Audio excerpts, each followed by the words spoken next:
Bismillahirrahmanirrahim. Assalamualaikum warahmatullahi wabarakatuh.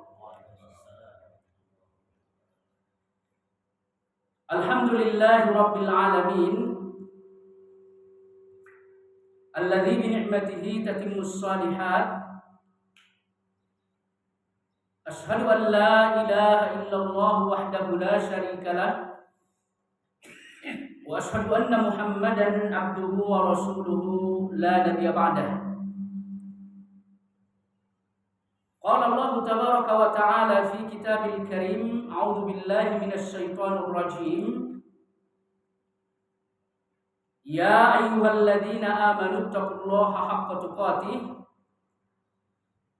wa la tamutunna illa wa antum muslimun.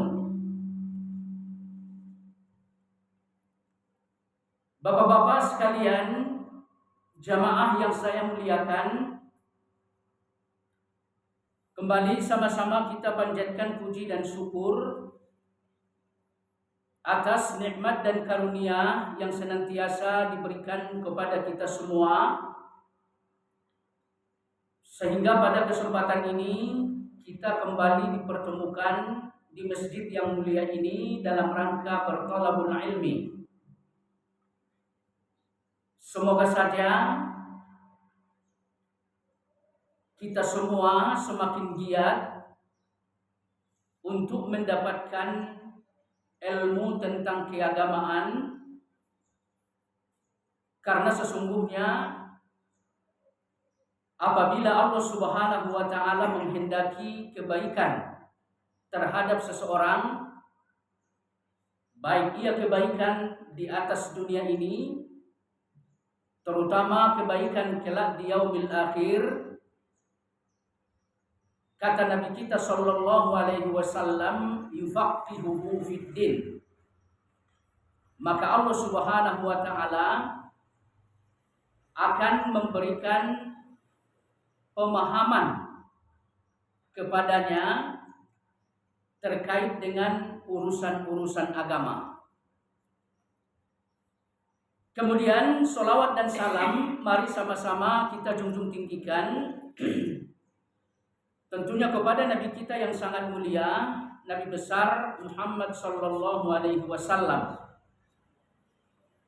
Semoga saja kita semua dapat menjadikan beliau sebagai panutan,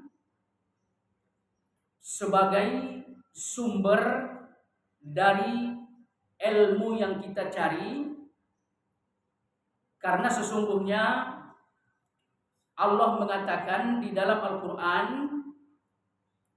bahwa sumber ilmu itu ada dua. Yang pertama Al-Quran, dan yang kedua Nabi kita sallallahu alaihi wasallam.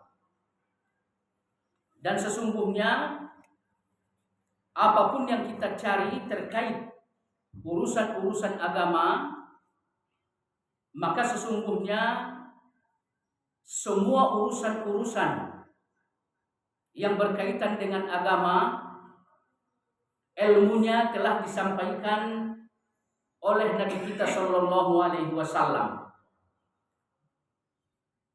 Nah, jamaah sekalian, kajian tafsir untuk kesempatan yang sangat berbahagia ini, insya Allah kita akan menyampaikan ayat yang ke-48.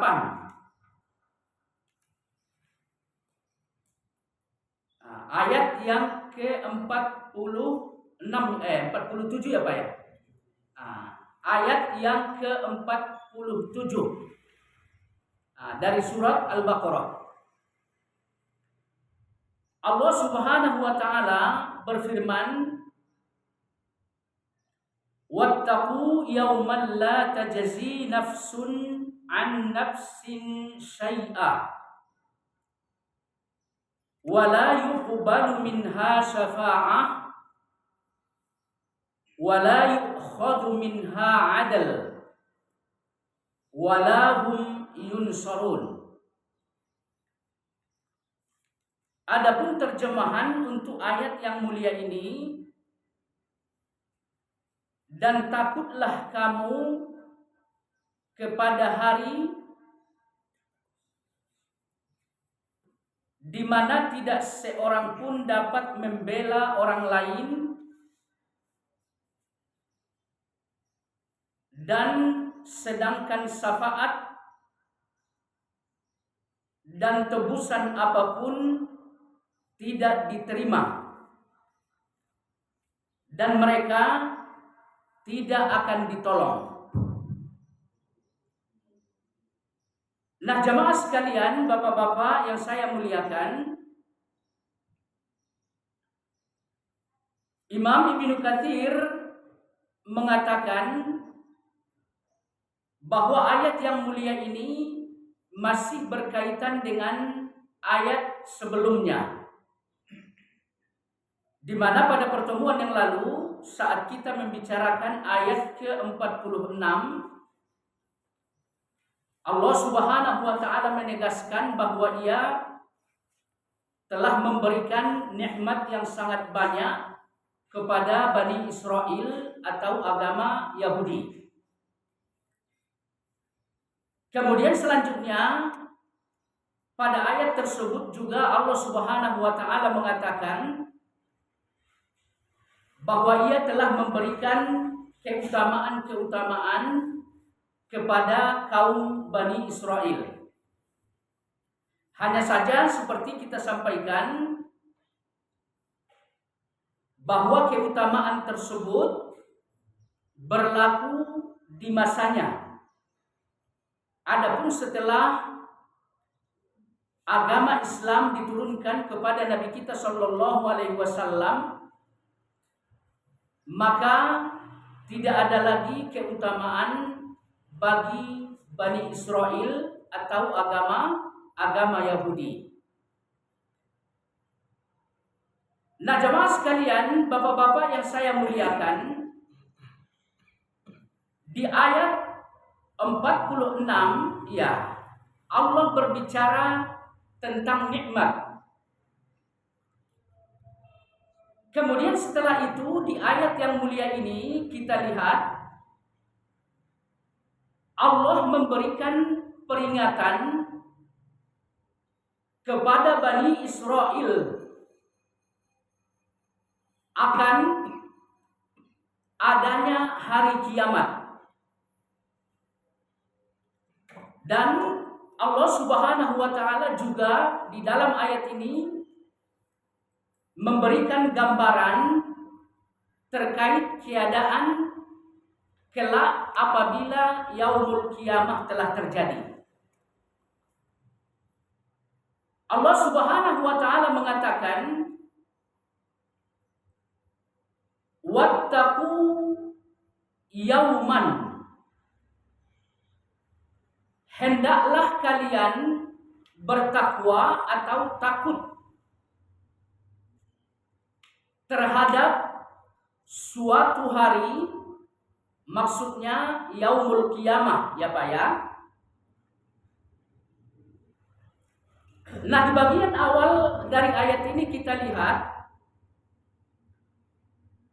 bahwa Allah Subhanahu wa taala memperingatkan Bani Israel akan adanya hari kiamat. Dan kata-kata yang digunakan adalah wattaqu. Seperti kita ketahui bahwa wattaqu berasal dari al-wiqayah. Dan Syekh Utsaimin mengatakan di dalam tafsir beliau, ittakhidhu wiqayatan min hadzal yaum. Kalian harus mengambil wiqayah, perisai gitu Pak ya, Jadi wiqayah itu perisai atau sesuatu yang bisa menjaga kita dari keadaan-keadaan buruk kelak di yaumil akhir.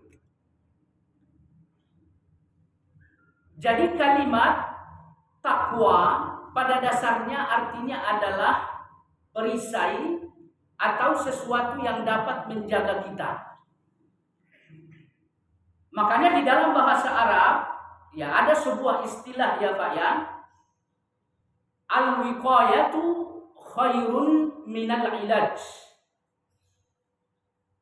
Pencegahan jauh lebih baik dibanding pengobatan. Nah, itu istilah dalam bahasa Arab ya Pak ya. Jadi pencegahan supaya penyakit tidak terjadi ini jauh lebih baik dibanding pengobatan terhadap penyakit yang sudah menimpa kita. Jadi pada intinya yang ingin disampaikan bahwa Allah mengingatkan Bani Israel agar mereka mengambil perisai yang akan dapat membebaskan mereka dari ancaman neraka kelak di yaumil akhir.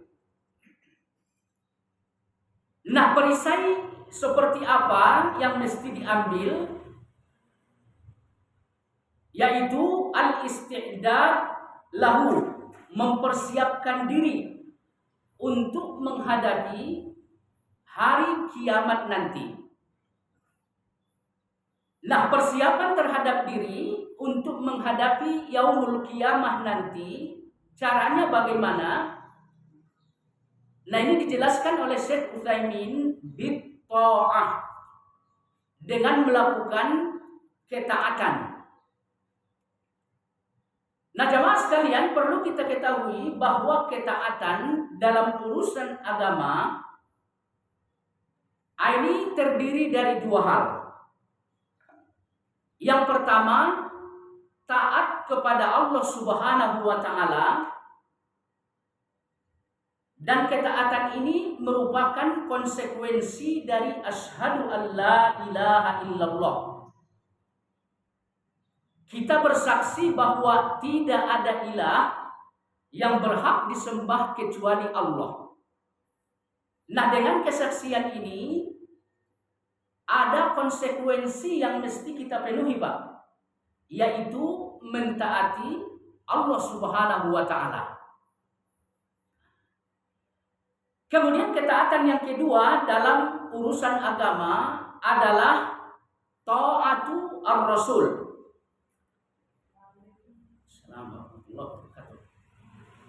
Mentaati Nabi kita sallallahu alaihi wasallam. Nah, ketaatan terhadap Nabi sallallahu alaihi wasallam ini merupakan konsekuensi dari syahadat kedua, di mana kita telah bersaksi bahwa Muhammad adalah utusan Allah Subhanahu wa taala. Nah, kesaksian terhadap Nabi kita sebagai utusan Allah, nah ini mengharuskan kita semua harus taat, berittiba kepada Nabi sallallahu alaihi wasallam.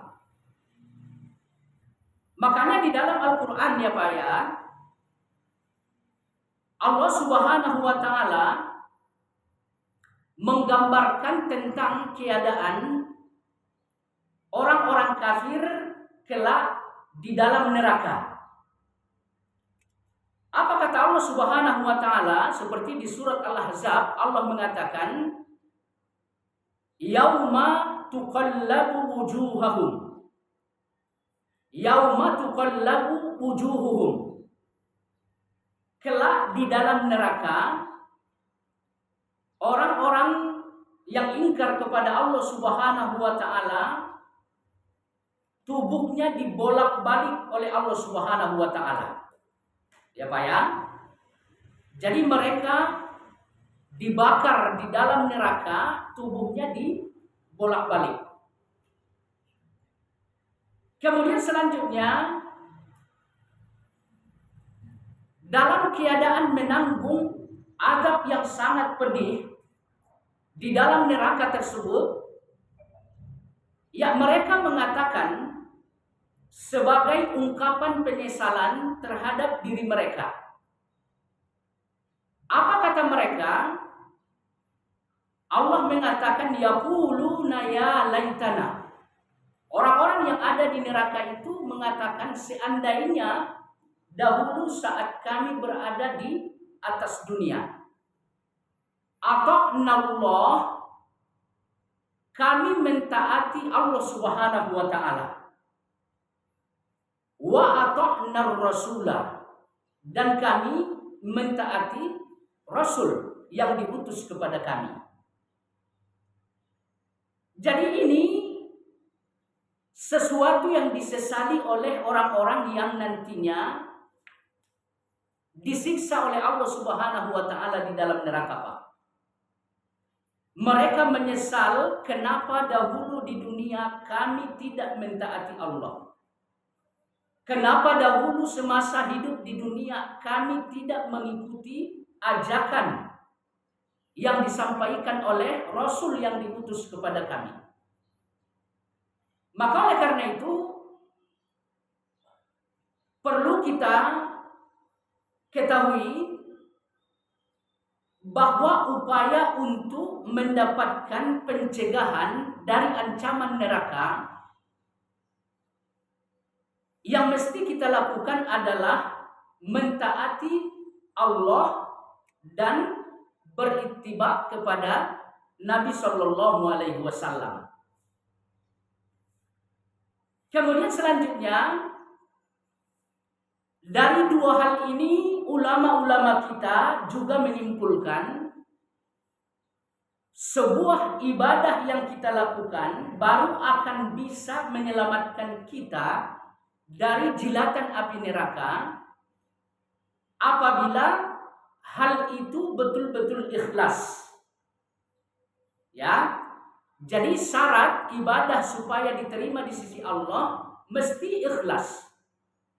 Nah ini buah dari mentaati Allah Subhanahu wa taala atau ata'nallah.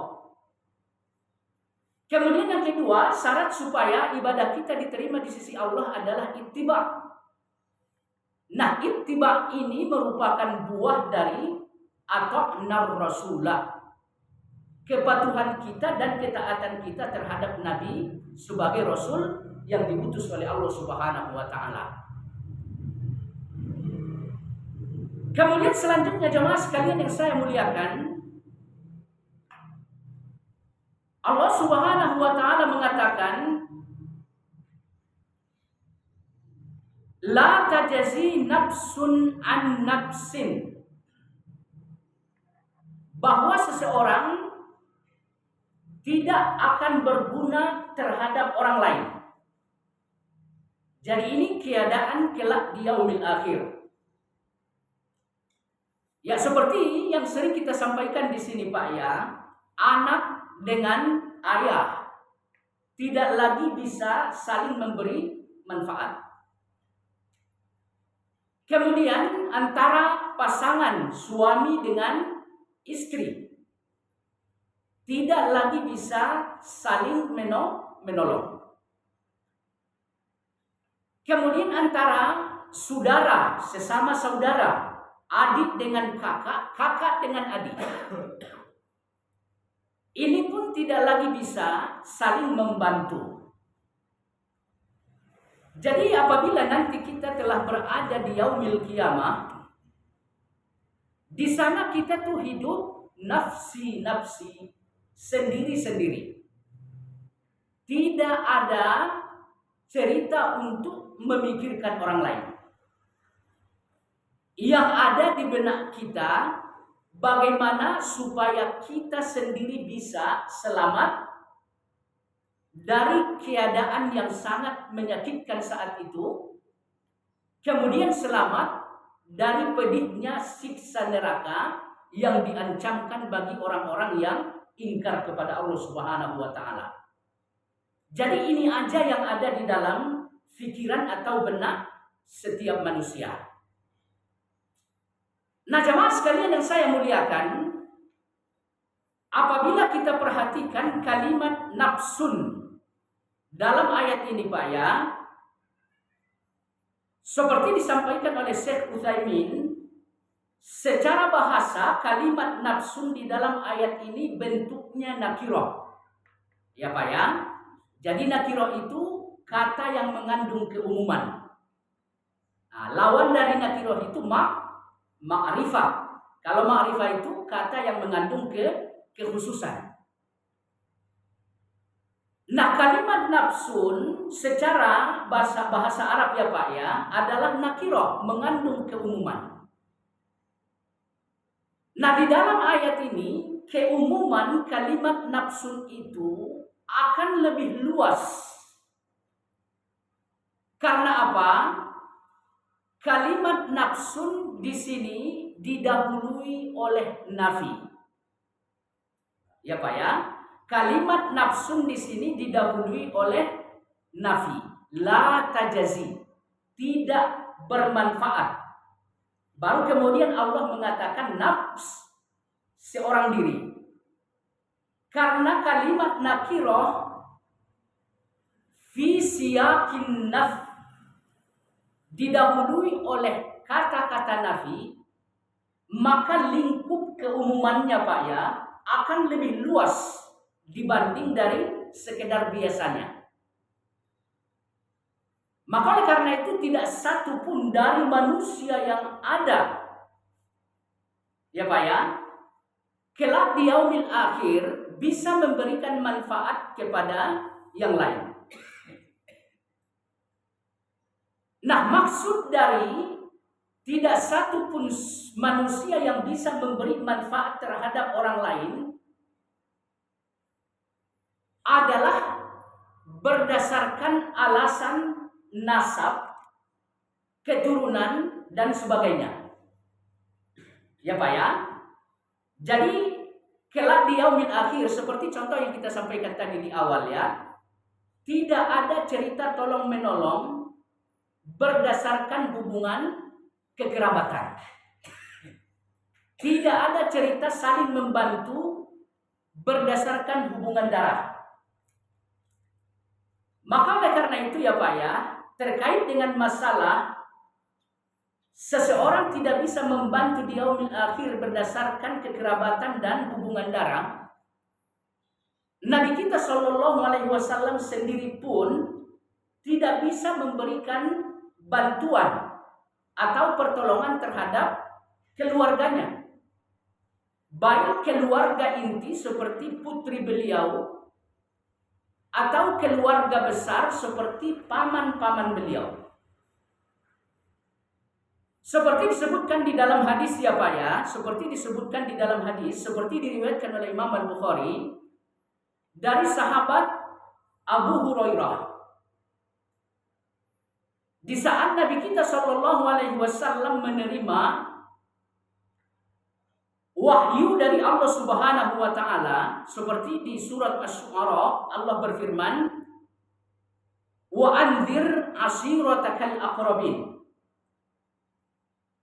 Wahai Muhammad, berilah peringatan kepada keluarga terdekatmu. Ini di awal-awal dakwah yang dilakukan Nabi kita Shallallahu Alaihi Wasallam di kota Mekah ya Pak ya. Jadi di periode awal dakwah Nabi kita di kota Mekah, nah ini tugas pertama. Allah memerintahkan Nabi kita agar menyampaikan dakwah Islam kepada keluarga terdekat. Lalu kemudian apa yang dilakukan oleh Nabi kita saat ayat ini ia peroleh dari Allah Subhanahu Wa Taala? Nabi kita Shallallahu Alaihi Wasallam pun menyeru. Nabi mengatakan, ya ma'syara Quraisy, wahai sekalian suku Quraisy. Ini keluarga besar Nabi kita Shallallahu Alaihi Wasallam ya Pak ya. Jadi ini yang diseru oleh Nabi kita Shallallahu Alaihi Wasallam. Apa kata Nabi Shallallahu Alaihi Wasallam? Kata Nabi, istarau anfusakum. Kalian peliharalah diri kalian dari azab neraka. Nah, ini yang dipesankan oleh Nabi ya. Ini yang diserukan oleh Nabi. Kalian peliharalah diri kalian dari azab neraka. Dengan cara apa? Nah, ini dijelaskan oleh Syekh Muhammad bin Abdul Wahab ya Pak ya. Dengan cara apa kita menjaga diri kita dari neraka? Kata Syekh Muhammad bin Abdul Wahab, dengan cara memurnikan ibadah kepada Allah Subhanahu wa taala. Artinya kita beribadah mesti hanya kepada Allah dan menjauhkan diri dari segala bentuk kesyirikan-kesyirikan. Nah, ini yang mesti kita lakukan sebagai upaya untuk menjaga diri dari neraka. Lalu kemudian Nabi kita Shallallahu Alaihi Wasallam mengatakan, la ughni ankum minallahi syai'a. Karena kelak di yaumil akhir, saya enggak bisa memberikan manfaat bagi kalian sekalipun kalian keluarga besar saya. Ya, jadi ini ditegaskan oleh Nabi kita Shallallahu Alaihi Wasallam terhadap orang-orang Quraisy. Kemudian selanjutnya Nabi menyeru kepada keluarga terdekatnya. Kata beliau, ya Abbas ibn Abdul Muttalib, wahai pamanku Abbas ibnu Abdul Muttalib. Lagi-lagi apa yang disampaikan Nabi kita terhadap paman beliau? Kata Nabi, la ughni, aku tidak bisa memberikan manfaat kepadamu kelak di yaumil akhir. Sekalipun engkau secara garis keturunan adalah paman saya gitu ya. Tapi bicara soal manfaat kelak di yaumil akhir tidak bisa saya berikan berdasarkan nasab atau keturunan. Kemudian selanjutnya jamaah sekalian, Nabi menyeru lagi terhadap budenya gitu ya, ya Hafsah. Kata Nabi Shallallahu Alaihi Wasallam, la ughni anki syai'a. Ya, nanti di yaumil kiamat saya nggak bisa memberikan manfaat kepada engkau. Kemudian selanjutnya jamaah sekalian, Nabi kita pun menyeru kepada putrinya ya Fatimah, wahai putriku.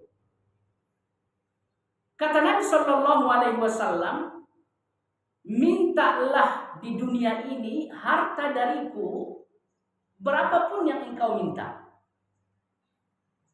Tapi sadari, ketahui bahwa nanti di akhirat engkau tidak bisa meminta manfaat kepadaku berdasarkan apa? Berdasarkan hubungan antara anak dengan ayah. Maka karena itu jemaah sekalian yang saya muliakan ya, sesungguhnya keadaan bantu-membantu berdasarkan hubungan nasab atau hubungan kekeluargaan ini bisa dilakukan hanya sewaktu kita berada di atas dunia ini, Pak. Ya. Adapun setelah kita kembali nantinya kepada Allah Subhanahu wa taala, tidak ada yang bisa memberikan manfaat kepada keluarganya. Bahkan Nabi Shallallahu Alaihi Wasallam tegas di dalam hadis yang tadi kita sampaikan ya, beliau tidak bisa memberikan manfaat kepada keluarganya berdasarkan hubungan nasab dan darah, tidak bisa. Kemudian selanjutnya jemaah sekalian yang saya muliakan, Allah Subhanahu wa taala mengatakan di dalam ayat yang sedang kita bicarakan ya Pak ya. Apa kata Allah Subhanahu wa taala?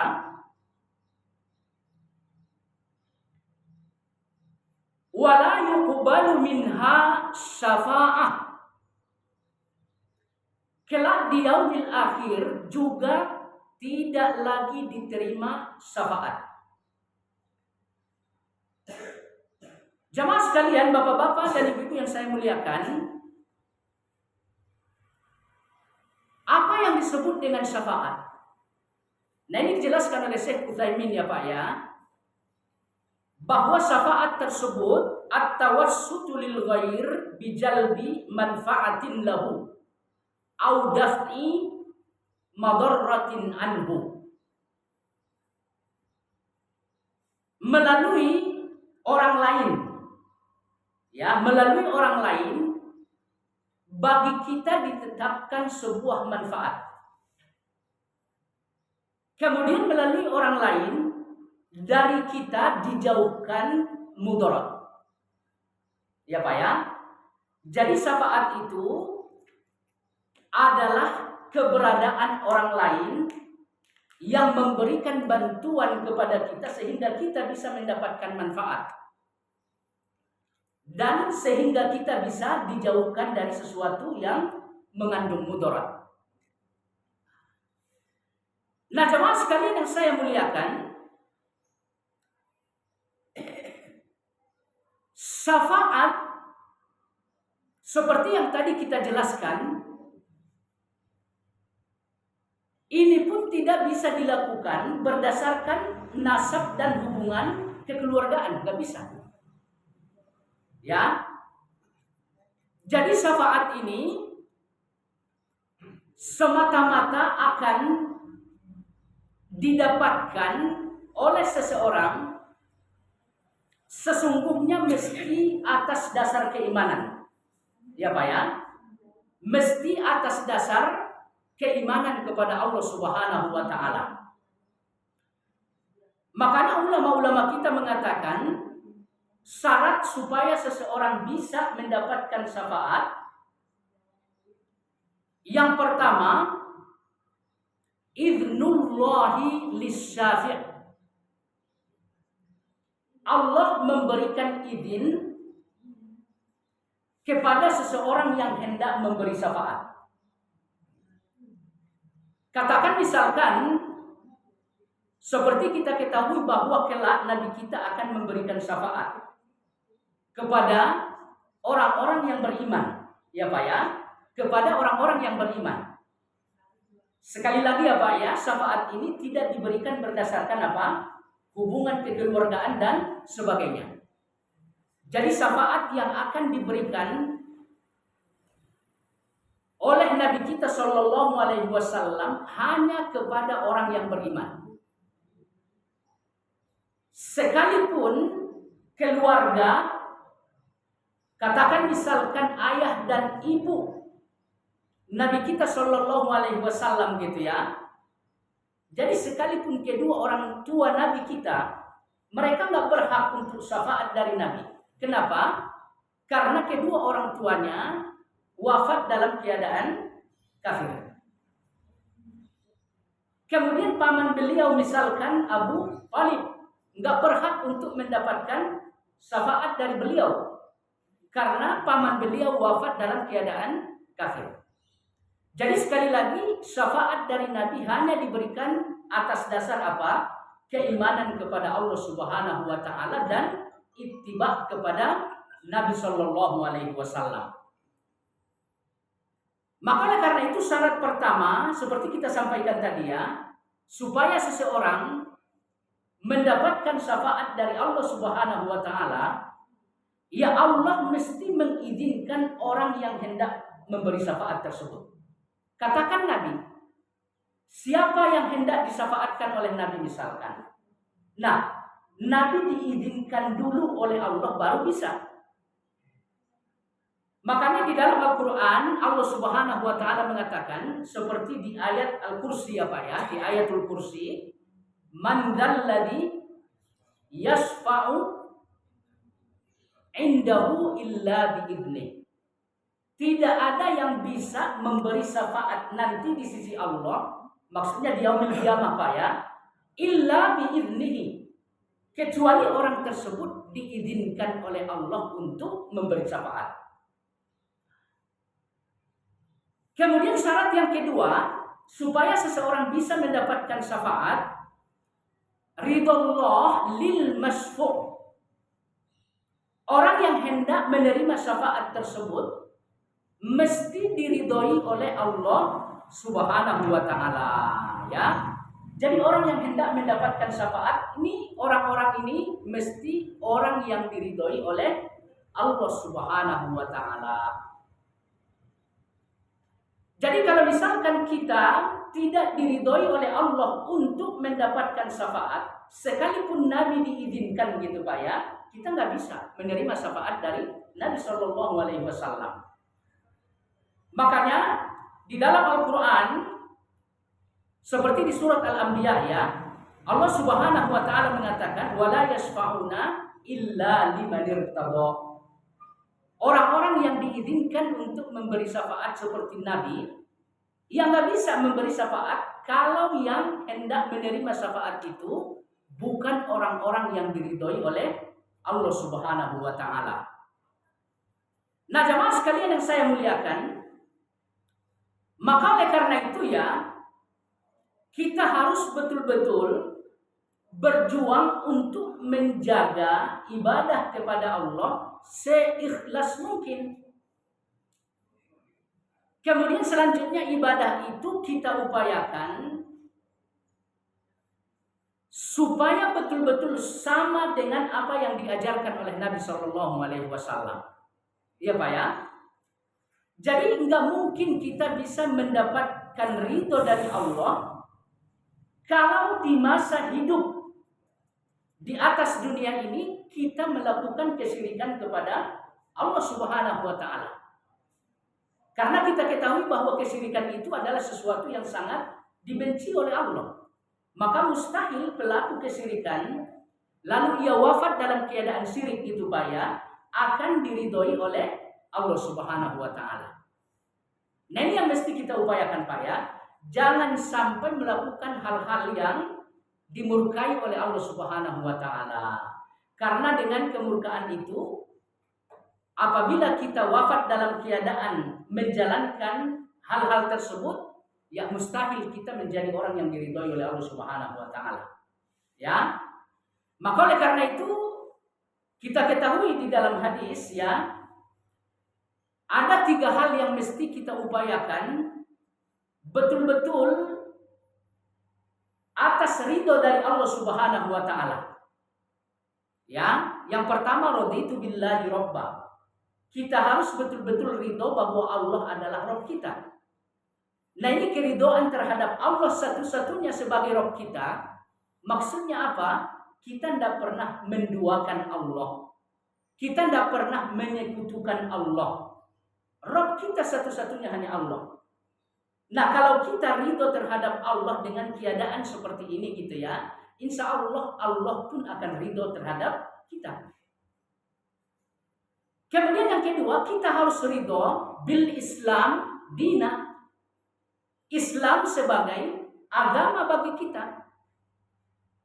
Nah, keridhaan kita terhadap Islam sebagai agama bagi kita ya, apapun aturan yang ditetapkan oleh Islam, susah atau mudah, kecil atau besar, kita betul-betul tunduk terhadap aturan tersebut. Ya Pak ya, kita betul-betul menyerahkan diri kita di bawah aturan tersebut. Nah, ini kalau misalkan hal ini yang kita lakukan dalam beragama gitu Pak ya, kita patuh terhadap Islam. Apapun yang diperintahkan oleh Islam, betul-betul kita jalankan dengan sepenuhnya gitu ya. Insya Allah inilah ridho terhadap Islam sebagai agama kita. Nah, kalau kita beragama dengan cara seperti ini ya, Allah akan ridho insya Allah atas diri kita. Kemudian selanjutnya, kita mesti ridho terhadap Nabi Muhammad sebagai Nabi utusan yang datang dari Allah Subhanahu wa taala. Nah, kita ketahui ridho terhadap Nabi sebagai utusan yang telah menyampaikan agama kepada kita, ini bentuknya seperti apa? Nah, bentuknya adalah mengikuti Nabi. Ya Pak ya, apapun yang diajarkan oleh Nabi kita ikuti.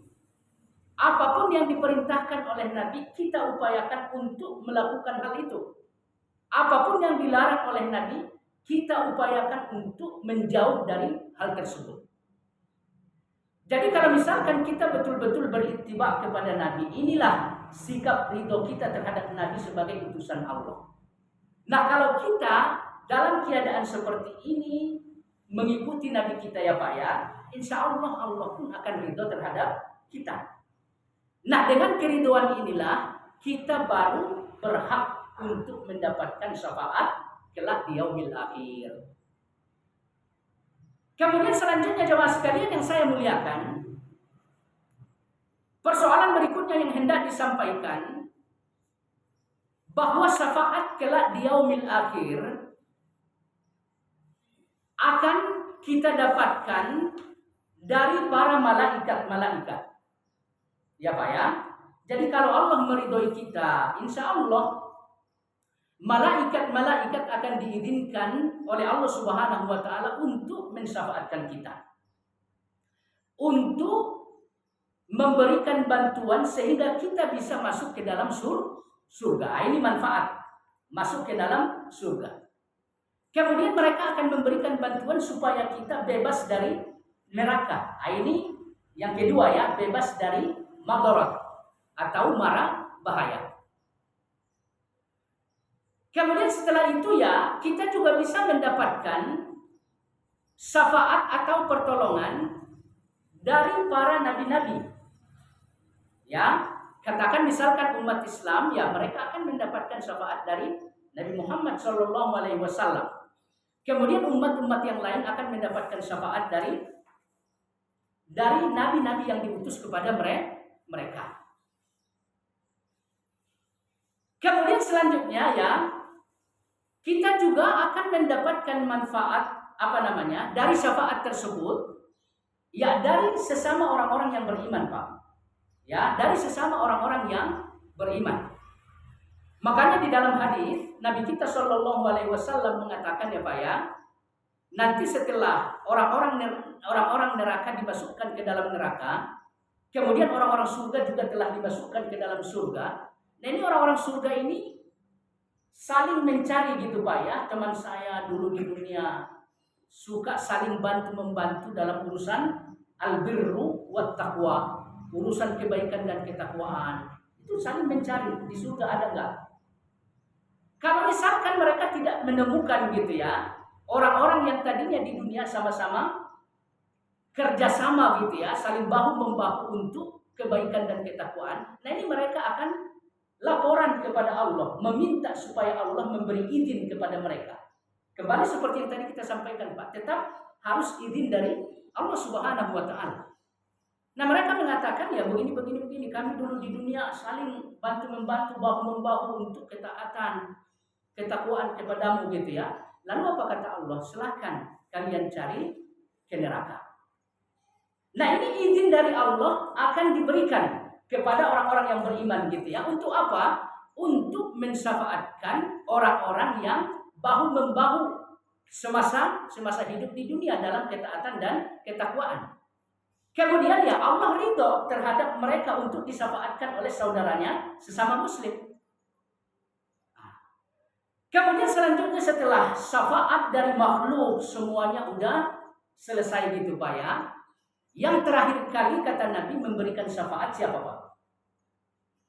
Yang terakhir kali memberikan syafaat nanti adalah Allah. Makanya Allah mengatakan seperti dijelaskan oleh Nabi kita SAW, semua sudah selesai dari kalangan makhluk. Mereka telah memberikan syafaat. Kata Allah Subhanahu wa taala, sekarang giliranku kata Allah. Lalu kemudian kata Nabi apa Pak? Kata Nabi Shallallahu Alaihi Wasallam, Allah memasukkan tangannya ke lubang neraka. Lalu kemudian Allah mengangkat tangannya. Nah ini di tangan Allah itu telah menempel orang-orang yang berhak untuk syafaat. Ya, telah menempel orang-orang yang diridhoi Allah Subhanahu wa taala untuk mendapatkan syafaat. Kemudian selanjutnya setelah diangkat dari neraka, Allah Subhanahu wa taala memerintahkan malaikat untuk memandikan mereka. Kemudian kata Nabi kita Shallallahu alaihi wasallam, setelah dimandikan, di kening mereka ditulis, ya, atas perintah dari Allah Subhanahu wa taala, di kening orang-orang yang mendapatkan syafaat dari Allah tadi, ya, ditulis Utaqaur Rahman. Ya, Pak ya, Utaqaur Rahman. Apa artinya Utaqaur Rahman? Orang-orang yang dimerdekakan Allah. Ya, Pak ya, orang-orang yang dimerdekakan Allah. Artinya dibebaskan oleh Allah dari azab neraka. Coba perhatikan jemaah sekalian, Utaqaur Rahman. Kenapa bukan Utaqaullah? Utaqaur Rahman yang dibebaskan oleh Zat yang Maha Pengasih Penyayang. Artinya apa? Kasih sayang Allah Subhanahu wa taala, Pak ya, salah satu bentuknya adalah Ia memberikan syafaat kepada orang-orang yang menjaga tauhid. Ya, sehingga mereka bebas dari apa? Azab neraka dan masuk ke dalam surga. Nah, jemaah sekalian yang saya muliakan, kemudian barulah satu persatu diperintahkan untuk memasuki surga. Jemaah sekalian, inilah orang-orang yang terakhir mendapatkan syafaat. Dan orang-orang ini siapa? Orang-orang ini adalah orang-orang yang menjaga tauhid, akan tetapi mereka melakukan maksiat kepada Allah Subhanahu wa taala, tapi tidak melakukan kesyirikan sedikit pun kepada Allah. Jadi dosa-dosa maksiat yang lain, nah ini mereka lakukan sehingga mereka diazab di neraka gitu, Pak. Tapi karena mereka menjaga iman, jauh dari kesyirikan gitu ya, bersih dari kesyirikan, pada akhirnya mereka akan disyafaatkan oleh Allah Subhanahu wa taala. Hanya saja ulama-ulama kita beda pendapat, Pak ya, terkait stempel yang ada di kening mereka. Apakah ini penghinaan atau penghormatan? Sebagian ulama mengatakan ini penghormatan. Karena nggak ada di surga yang dapat stempel seperti itu gitu ya. Jadi ulama-ulama kita, sebagian dari mereka mengatakan stempel Utaqaur Rahman ini adalah penghormatan bagi mereka karena mereka menjaga tauhid. Cuma sebagian yang lain mengatakan ya ini termasuk penghinaan karena mereka orang terakhir yang masuk surga. Jadi wallahu alam, jamaah sekalian, apapun itu ya, pada intinya masuk surga itu nggak ada tandingannya, Pak. Ya, sekalipun yang terakhir masuk surga, sekalipun yang terakhir gitu ya, intinya masuk surga itu nikmatnya nggak ada tandingannya. Maka udah pernah kita sampaikan di sini ya, orang terakhir masuk surga itu ia akan mendapatkan nilai kenikmatan dan kekayaan di surga berapa, Pak? 10 kali lipat dari kekayaan orang terkaya di atas bumi ini semenjak dahulu sampai nanti akhir zaman. Jadi kalau misalkan Sulaiman yang terkaya gitu ya, nah 10 kali lipat dari kekayaan Sulaiman itulah yang akan didapatkan orang yang terakhir masuk surga. Ya, Pak ya? Wallahu alam, nggak bisa dibayangkan, Pak ya, nggak bisa dibayangkan. Baik. Kemudian selanjutnya jemaah sekalian yang saya muliakan, Allah Subhanahu wa taala mengatakan di bagian akhir ayat ya, wala yu'khadhu minha adal. Kelak di yaumil akhir enggak ada istilah sogok menyogok. Ya, Pak ya, enggak ada istilah sogok menyogok. Nah, jemaah sekalian yang saya muliakan,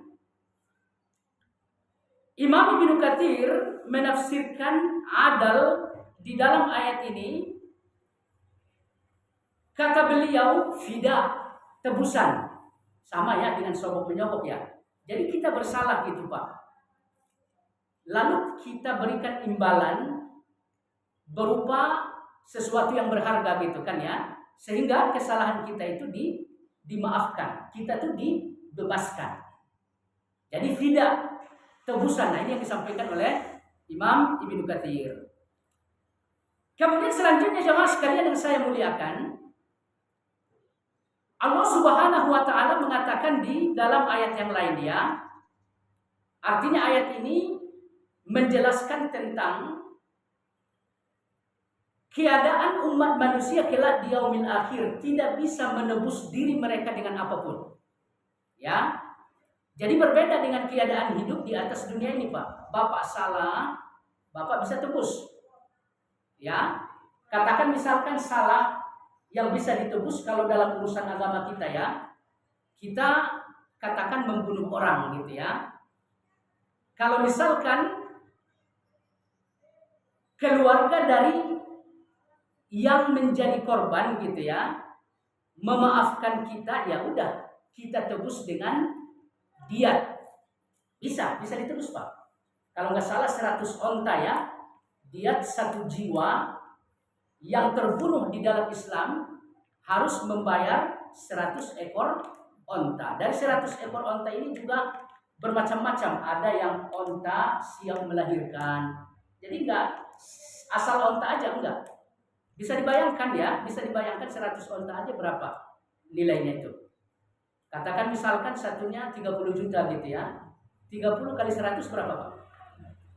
Nah, seperti itu jiwa manusia harganya di hadapan Allah, dipandang oleh agama kita, Pak.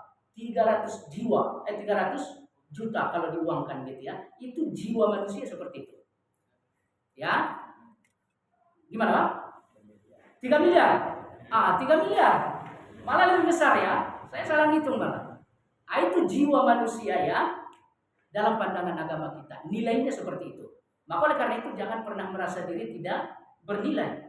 Ya, jangan pernah merasa diri tidak bernilai.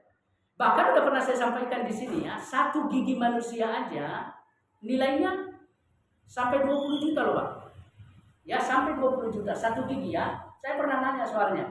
Ya, gigi permanen, gigi saya bermasalah gitu ya. Saya nanya, gigi permanen itu berapa?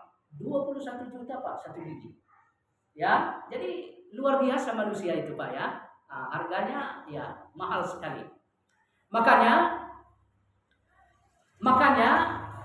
Ibnu Hazm salah satu pembaharu dari kalangan mazhab Al-Zahiriyah ya. Beliau mengatakan, jangan pernah menjual dirimu dengan harga yang lebih murah dari dirimu. Bisa dipahami enggak, Pak? Ya, jangan pernah menjual dirimu dengan harga yang lebih murah dari dirimu. Akan tetapi juallah dirimu dengan harga yang lebih mahal dari dirimu. Tentunya apa yang paling mahal dari diri kita? Agama Allah ya. Jadi kita harus jual diri kita untuk agama Allah Subhanahu wa taala. Nah, jemaah sekalian yang saya muliakan, Allah mengatakan ya, kata Allah Subhanahu wa taala seperti dikutip oleh Imam Ibnu Katsir, "Innal ladzina kafaru wa matu wa hum kuffar, falan yuqbala min ahadihim mil'ul ardi dzahaban." Ya.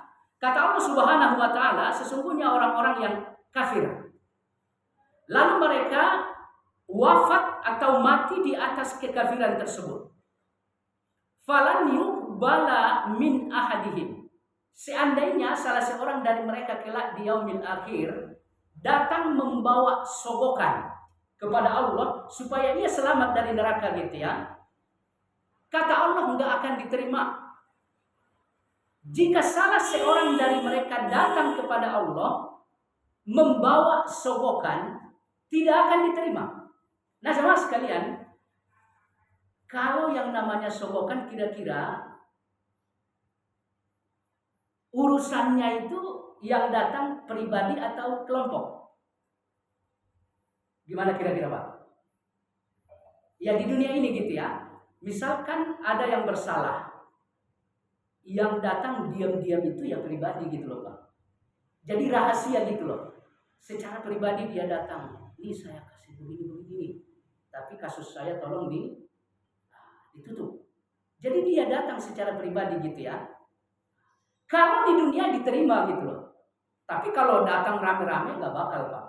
Karena yang memegang kekuasaan untuk menutup kasus takut ketahuan karena banyak yang datang gitu ya. Tapi kalau secara pribadi, insya Allah biasanya gitu ya, biasanya diterima itu. Ya, jadi kalau lagi di kantor misalkan, katakan kita ke polisi, bukan berarti kita menjelek-jelekan polisi, Pak ya. Kalau di kantornya kita datang, saya kasih segini, tolong tuh kasus saya gitu ya, nggak bakal mau dia. Tapi kalau kita ketemu secara pribadi gitu ya, ya kemungkinan besar pasti diterima gitu ya. Nah ini nih, gambaran seperti ini ya disebutkan oleh Allah di dalam ayat ini. Jika salah seorang secara pribadi kelak di yaumil akhir datang membawa sogokan, nggak bakal diterima. Bahkan sogokan yang dibawa di sini di ayat ini dijelaskan sepenuh bumi apa Pak? Zahaban, emas. Ya, jadi sogokan yang ia bawa emas sepenuh bumi nggak bakal diterima oleh Allah Subhanahu wa taala. Ya. Nah, jemaah sekalian yang saya muliakan, kemudian selanjutnya hal yang sama juga disampaikan oleh Imam As-Suddi saat ia menafsirkan ayat ini Pak ya. Kata beliau, "Lau ja'at ahadun mil al-ardi dhahaban taqtadi bihi ma tuqbalu minha." Jadi kalau seseorang membawa emas sepenuh bumi untuk nyogok Allah gitu ya, supaya ia selamat dari mana? Azab neraka, enggak bakal diterima oleh Allah Subhanahu wa taala. Kenapa? Ya karena dunia ini enggak ada harganya bagi Allah. Sekalipun emas seisi dunia ini penuh gitu Pak ya, Allah memandang dunia ini hanya seperti sayap, enggak ada nilainya. Nah, jemaah sekalian yang saya muliakan, kemudian selanjutnya di bagian akhir ayat ya, Allah mengatakan walahum yunsurun. Kelak di yaumil akhir, orang-orang kafir itu enggak akan ada yang nolong. Ya Pak ya, enggak akan ada yang nolong. Nah, seperti dijelaskan oleh Imam Ibnu Katsir ya Pak ya, bahwa kata beliau nanti di yaumil akhir tidak ada cerita tolong menolong. Wat ta'awun, tidak ada cerita bantu membantu, bahu membahu, enggak ada. Wasaral hukm, dan keputusan hukum ilal jabbar, semata-mata di atas keputusan Allah Subhanahu wa taala satu-satunya. Jadi hanya Allah satu-satunya yang memegang putusan. Ya. Enggak ada cerita bisikan kepada Allah begini, enggak ada. Ya. Kita meminta kepada Allah begini ya Allah, enggak ada. Jadi Allah yang berhak memutuskan satu-satunya. Enggak ada bisikan dari yang lain, enggak ada bantuan dari yang lain. Nah, jemaah sekalian yang saya muliakan, jadi tidak ada yang bisa menolong. Ya Pak ya, enggak ada yang bisa menolong. Bahkan kalau kita lihat di dalam Al-Quran ya Pak ya, kalau kita lihat di dalam Al-Quran, Allah Subhanahu wa taala mengatakan wa idza husiran nas kanu lahum a'daan wa kanu. Jemaah sekalian, di dalam ayat ini Allah mengatakan ya, nanti setelah manusia diarak ke padang mahsyar, ya, diarak ke padang mahsyar. Nah ini sesuatu yang disembah oleh mereka semasa hidup di dunia ini, a'daan, akan memusuhi mereka. Ya. Jadi apa namanya? Katakan misalkan orang yang menyembah syaitan gitu ya. Nanti di mahsyar itu ya syaitan akan memusuhi mereka. Ya. Bahkan kalau kita lihat di dalam ayat yang lain, Allah Subhanahu wa taala akan memerintahkan iblis untuk berorasi, berbicara gitu Pak ya. Di hadapan siapa? Di hadapan para pengikutnya. Lalu kemudian ya ia mengatakan, saya berlepas diri dari apa yang kalian lakukan semasa hidup di dunia. Ya. Jadi syaitan yang kita ikutin kadang-kadang gitu Pak ya, sehingga kita melakukan maksiat, Nah ini syaitan, iblis ini akan berlepas diri dari kejahatan kita. Fala talumuni walumu anfusakum, kata syaitan, kata iblis seperti itu Pak. Kalian sesali diri kalian. Jangan kalian nuntut apa-apa dariku. Saya juga sedang berjuang untuk apa? Untuk keadaan diri saya seperti itu. Jadi semua yang disembah itu pada akhirnya akan mencela penyembahnya di sana. Ya, yang menyembah matahari, mencela matahari gitu, dicela oleh matahari gitu ya. Makanya Nabi bilang yang menyembah matahari sama mataharinya digiring masuk ke neraka gitu ya. Kemudian yang menyembah bulan, bintang dan sebagainya itu akan digiring oleh bulan dan bintang itu supaya mereka masuk ke dalam neraka. Jadi nggak ada yang nolong, biarpun di dunia disembah, di sana malah semuanya menjerumuskan ke dalam neraka. Nah, jemaah sekalian yang saya muliakan, jadi yang satu-satunya sebagai penolong di saat itu ya Allah, karena Ia hakim satu-satunya di yaumil kiamah, maliki yaumiddin. Dialah raja yang menguasai hari kiamat. Ya, jadi hanya Allah yang bisa menolong. Maka oleh karena itu Pak ya, Allah mengatakan di dalam Al-Qur'an, "Intan surullaha yansurkum." Kalau kalian menolong Allah, niscaya nanti pun Allah akan menolong kalian. Nah ini yang mesti kita lakukan. Tolong agama Allah dengan cara apa? Lakukan betul-betul dengan tauhid yang murni. Ya, jadi ini cara kita menolong agama Allah ini. Kita jalankan agama dengan tauhid yang murni. Niscaya apa? Kalau kita menolong agama Allah dengan cara seperti itu, Allah berjanji, yansurukum. Allah akan memberikan pertolongan kepada kalian. Nah, jemaah sekalian, inilah tafsir makna terkait ayat yang sedang kita bicarakan ya Pak ya. Kemudian di bagian akhir yang ingin kita sampaikan beberapa intisari yang dapat dipetik dari ayat yang mulia ini. Yang pertama, dari ayat yang mulia ini kita dianjurkan untuk berupaya untuk mendapatkan perisai dari api neraka. Ya Pak ya. Jadi kita harus berupaya semasa hidup di dunia ini untuk mendapatkan perisai dari adab neraka. Tadi sudah kita sampaikan Pak ya, perisai itu ada dua. Pertama taat kepada Allah, kemudian yang kedua berittiba kepada Nabi Shallallahu Alaihi Wasallam. Artinya kita harus beribadah sebanyak-banyaknya dan ibadah ini dijaga kemurniannya. Baik ia dari sisi niatnya, kemudian dari sisi pelaksanaannya. Ya, dijaga kemurniannya.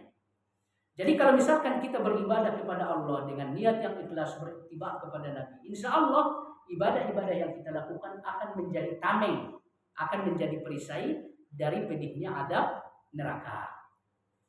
Dan apa yang kita bisa ya kita upayakan gitu Pak ya. Apa yang kita bisa ya kita upayakan.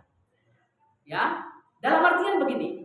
Nabi kita Shallallahu Alaihi Wasallam di dalam hadis sahih mengatakan ya Pak ya, ittaqun nar.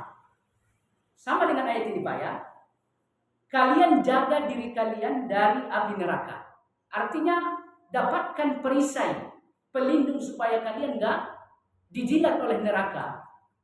Kata Nabi apa? Walau bisikit tamar. Sekalipun dengan cara bersedekah sebelah korma. Ya satu biji korma kan sebiji Pak ya. Ini bersedekah dengan separuh kurma. Ini kata Nabi Shallallahu Alaihi Wasallam sudah termasuk perisai yang akan dapat menyelamatkan kita dari apa? Dari jilatan api neraka. Makanya Nabi Shallallahu Alaihi Wasallam ya saat diceritakan oleh Aisyah. Jadi ada seseorang yang datang ke rumah Aisyah. Kemudian orang yang datang ini adalah seorang ibu-ibu ya, seorang ibu-ibu. Kemudian dia membawa dua anak. Ternyata si ibu yang dilihat oleh Aisyah ini hanya punya makanan satu buah kurma aja gitu ya. Nah ini satu buah kurma ini dibagi dua oleh ibu tersebut terhadap dua putrinya. Kira-kira luar biasa nggak Pak? Jadi Aisyah bersedekah satu korma kepada ibu tadi, kemudian sama ibu itu dibelah dua untuk kedua putrinya. Kata Nabi, ini udah termasuk perisai dari jilatan api neraka. Nah, kalau misalkan kita bicara soal nilai, Pak, berapa sih nilainya satu buah korma? Ya, paling berapa? 2.000 perak paling ya. Itu pun udah mahal sebetulnya. Nyampe nggak Pak? Satu buah korma itu 2.000? Nggak nyampe gitu ya. Nah, ini separuhnya Pak. Nah, jadi oleh karena itu, sesederhana apapun yang bisa kita lakukan ya Pak ya, dalam rangka untuk menjaga diri kita dari neraka, lakukan. Ya, lakukan. Kemudian intisari kedua yang mesti kita ambil dari ayat yang mulia ini ya, kita mesti sadar bahwa kehidupan di akhirat berbeda dengan kehidupan di atas dunia ini, Pak. Di dunia kita bisa saling bahu-membahu, saling bantu-membantu. Ya, keluarga besar, keluarga inti bisa datang ke saudara yang lain untuk meminta bantuan. Kalau misalkan nggak ada saudara, kita bisa meminta bantuan kepada teman, kepada tetangga dan sebagainya. Itu di dunia ini, Pak. Adapun di akhirat nanti, tadi sudah kita sampaikan, nggak ada apa-apa, tidak ada syafaat, tidak ada sogok menyogok, tidak ada bantu membantu, ya, tidak ada tolong menolong. Itu di akhirat, Pak. Nah, kalau misalkan kita datang ke sana membawa kesulitan, bisa dibayangkan nggak Pak, bagaimana sakitnya? Kita berada di dalam kesulitan, satu pun nggak ada yang membantu. Coba kita renungkan deh, misalkan ini di dunia ini gitu ya, kita dalam keadaan susah payah, sulit, ternyata satu pun nggak ada yang bisa membantu gitu ya, nggak ada satu pun yang bisa memberi pertolongan. Ini menyakitkan sekali gitu ya. Jadi di sana dalam keadaan sulit, tidak ada yang membantu. Sementara keadaan di sana jauh lebih sulit dibanding keadaan di atas dunia ini, Pak. Di dunia ini kesulitan kita hanya apa? Katakan misalkan nggak dapat makanan, mungkin gitu ya. Ini mungkin kesulitan kita. Atau misalkan kita berpenyakit gitu ya. Bayangin dalam keadaan sakit, nggak ada yang mau nolong, nggak ada yang mau ngasih obat, nggak ada yang mau bertindak gitu ya. Apa yang kita rasakan gitu? Kemudian di dunia ini ya, kita nggak bisa mendapatkan makanan, nggak ada yang mau ngasih. Bagaimana perasaan kita gitu loh? Padahal sakitnya tidak makan itu nggak seberapa Pak. Ya, ujung-ujungnya ya beberapa hari kemudian paling kita meninggal gitu ya. Sakit itu nggak seberapa ya. Kalau misalkan nggak ada yang nolong ya beberapa hari kemudian kita meninggal, selesai. Nggak ada lagi rasa sakit, nggak ada lagi rasa lapar. Kalau kita udah meninggal selesai semua gitu. Nah di sana nggak ada cerita selesai Pak. Ya, Bapak datang ke sana dengan membawa masalah, ini akan menyulitkan Bapak. Nah kesulitan ini nggak akan selesai 2 hari, 3 hari, seminggu kemudian enggak. Selama-lamanya kesulitan ini akan tambah sulit. Jadi oleh karena itu ya, kehidupan nafsi-nafsi yang akan terjadi kelak di yaumil akhir, ini mesti kita upayakan supaya bisa dihindari. Artinya jangan sampai kita datang bertemu dengan Allah dengan membawa apa? Maksiat dan dosa-dosa ya. Kita harus jaga iman kita, kita harus pelihara agama kita. Niscaya apa? Dalam keadaan sulit nanti kita bisa mendapatkan pertolongan berupa syafaat dari Nabi, syafaat dari malaikat, syafaat dari teman-teman yang beriman, syafaat dari Allah Subhanahu wa taala ya. Baik. Kemudian selanjutnya intisari ketiga yang mesti kita pahami dari ayat ini ya. Ini sebenarnya paling sudah kita sampaikan ya. Bicara soal urusan tolong menolong dalam agama ini nggak bisa didapatkan nanti di yaumil akhir berdasarkan nasab, bangsa, keturunan, suku. Nggak bisa, Pak. Ya, maka karena itu jangan pernah merasa mulia dengan nasab sendiri, dengan bangsa sendiri, dengan suku sendiri. Itu nggak ada artinya kelak di yaumil akhir. Allah nggak melihat suku siapa, suku mana gitu ya, darah siapa, enggak. Bahkan Fatimah sendiri, orang yang paling dekat dengan Nabi secara nasab gitu ya. Tadi kita sampaikan hadisnya. Kelak berdasarkan nasab Nabi nggak bisa memberikan apa? manfaat kepada Fatimah. Ya, lalu bagaimana dengan keluarga-keluarga yang lain? Katakan misalkan anak cicit dari Nabi yang ada sekarang gitu ya, merasa terhormat dengan apa namanya gelarnya gitu ya, Nah, ini nggak bisa ya. Jadi letak kemuliaan itu tetap di atas keimanan dan bagaimana kita menjalankan Islam. Ya, baik. Kemudian yang terakhir Pak, intisari yang mesti kita petik dari ayat yang mulia ini, bahwa kita harus menolong agama Allah. Jangan merusak agama Pak.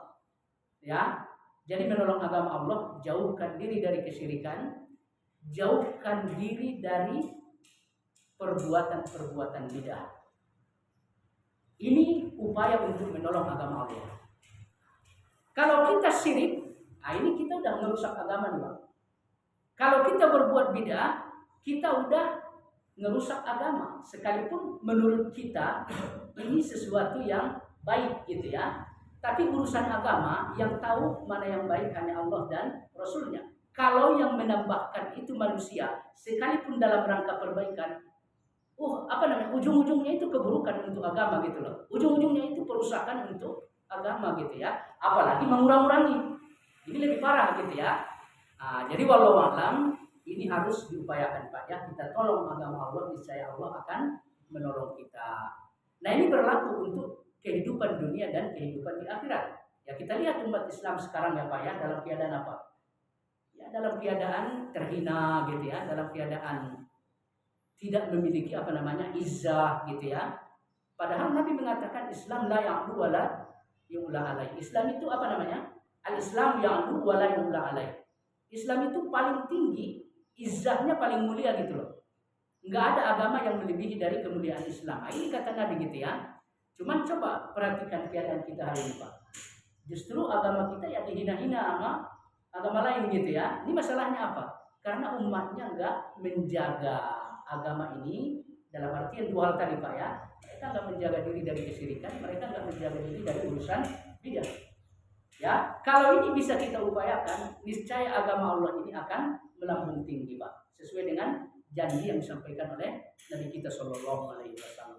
Ya, baik, demikian yang bisa disampaikan. Ada pertanyaan mungkin?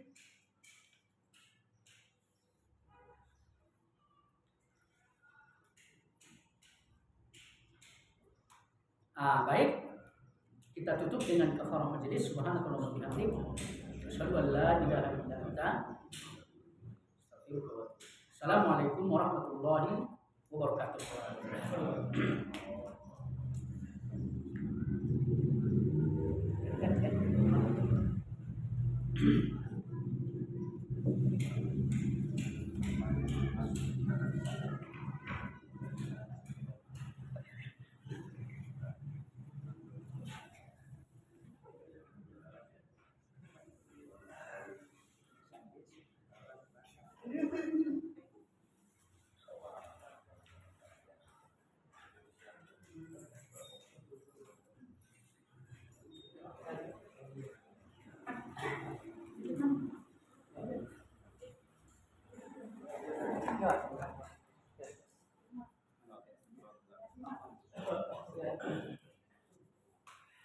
Ini langsung tetangga ada yang mau ini di sana.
kameranya.